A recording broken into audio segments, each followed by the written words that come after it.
Hi, so by the time you're watching this, the beta for the input methods update has come out like yesterday or 2 days ago maybe, and I have this feeling that I just want to talk about because I'm not really as hyped as everyone else appears to be. So first things first, yes, I have pointed out these concerns to the devs back when I first got wind of this being in the works, so it's not like I was waiting for them to publicly announce it, just to then start talking bad about it.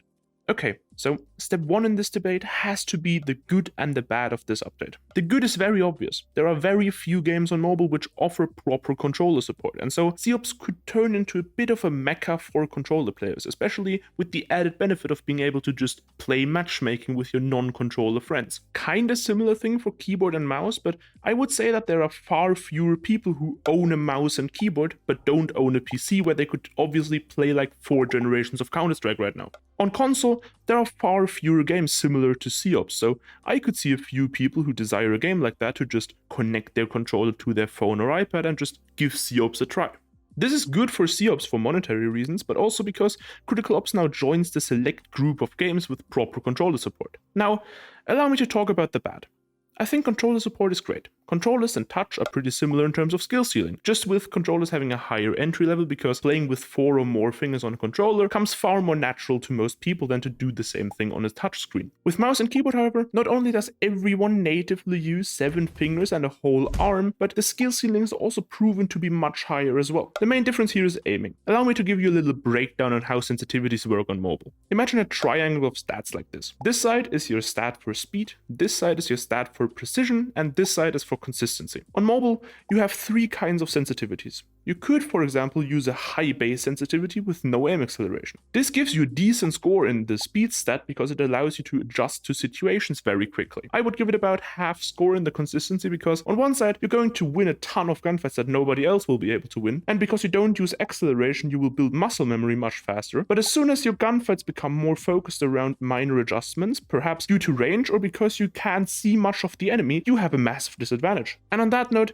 your precision will become less and less consistent the smaller your target gets. You could also use a low sense with low or no aim acceleration. That will give you a ton of precision, but your success is very dependent on your crosshair placement because you can't really quickly adjust to someone being in an unexpected position. So kind of half score on consistency, I guess. And speed, well, back to 0 we go. And the last option is a low to medium sensitivity with a moderate amount of acceleration. With speed and precision, you're getting the best of both worlds here. Not really as good as a designated sensitivity would be, but good enough to stay competitive in most gunfights. However, using aim acceleration makes your muscle memory far more tedious to build up. So why am I telling you this? Because PC doesn't have that issue. Barely anyone there uses acceleration because you really don't need to. Even if you use a very low sensitivity, you still have your whole arm and your whole desk to turn around or make bigger flicks. And even if you have a high sensitivity, you have a huge amount of muscles in your whole arm, wrist and hand to make small and accurate adjustments in spite of the high sensitivity. A mouse also offers full stability with close to no effort. Especially for a COPS style game that revolves around holding static angles a lot, it is much easier to go from nothing happening to reacting fast with a mouse that you can essentially just lean against the table than it is to do with a finger that is connected to a hand which is connected to an arm which is hanging from your shoulder.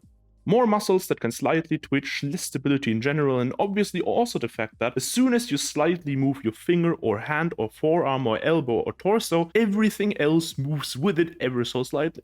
So in other words, the only advantage that touch has here is aim assist, which is nowhere near as much of an advantage as it would have been a few years ago. Thanks for that again, you fat fuck. And that aim assist is up against everything that I've just described. Putting these 2 groups up against each other is going to cause issues, especially the closer you get towards the skill ceiling. But also on the bottom, more casual level, I could see a ton of keyboard and mouse players just ruining public lobbies for people. Like, tryhards now are bad already, but nothing about what a Spec Ops player does is theoretically impossible for a new player to accomplish as well. If you're up against someone with this superior of an input method, however, that is an entirely different story. But if we look at ranked again for one last time, having mouse and keyboard players in your party without some sort of handicap or compensation is a massive advantage. Not only is this unfair to mobile players, but you're also going to make a ton of people mad, which at first glance cry about it, but I'm predicting that this frustration will exponentially increase the amount of hackers and ghosters, as if that wasn't already like 85% of the Elite Ops list. And what it will also do is to send a ton of unnecessary abuse towards both Critical Force as well as the mouse and keyboard players in question. But anyway, I just wanted to let you know that this change isn't all sunshine and rainbows, as that I feel like is my job as CEOPS' routine complainer. But all jokes aside, I have my concerns. I feel like this could be going really good or really badly, like there's genuinely enough options for either, and I'm also convinced that Critical Ops' community is going to shit on the devs at the first chance, even though they have already expressed that they will be tightly monitoring both the beta as well as the full release and will be ready to make adjustments accordingly. What I'm saying is, it wouldn't be the first time for the CEOPS community to look at a slightly flawed but promising feature and demand removal instead of rework, but that's just how it's gonna be, I guess.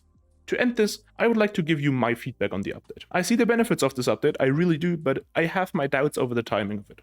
On one side, sure, this update will bring a new target audience, which CEOPS' present and future competition isn't guaranteed to satisfy. Do you know if Valorant or Rainbow will have controller support, let alone mouse and keyboard support? I do not, and I genuinely doubt that they will. One thing that I'm struggling with, however, is that especially Ranked has a ton of flaws right now.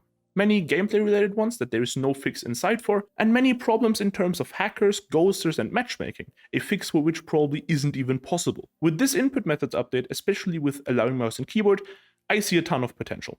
A ton of potential for further emphasizing on the gameplay issues. Center point, the fact that the entire skill gap in ranked and competitive play currently is made up of almost exclusively mechanical skill. This is bad enough with just touch, but I can see it becoming even worse when you add mouse and keyboard to the mix, which will be mechanically untouchable for phone and tablet players. Theoretically, this could end up motivating touch players to go beyond just the mechanics, which would be amazing, but knowing CEOPS' community, I don't think that this is how it is going to play out. It would be ironic if it did though, because mobile players wanting to compete with PC players is what kickstarted the comp scene back in 2016.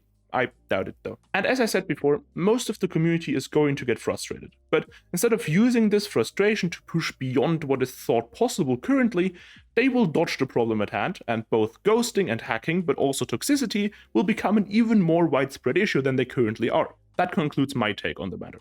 Thank you very much for watching though. This video was made within about 8 hours overnight. I hope that you still enjoyed it though. If you did, why not do all the stuff that YouTube likes, and please tell me in the comments what you think about these more low effort videos. Again, thank you very much for watching and have a nice day.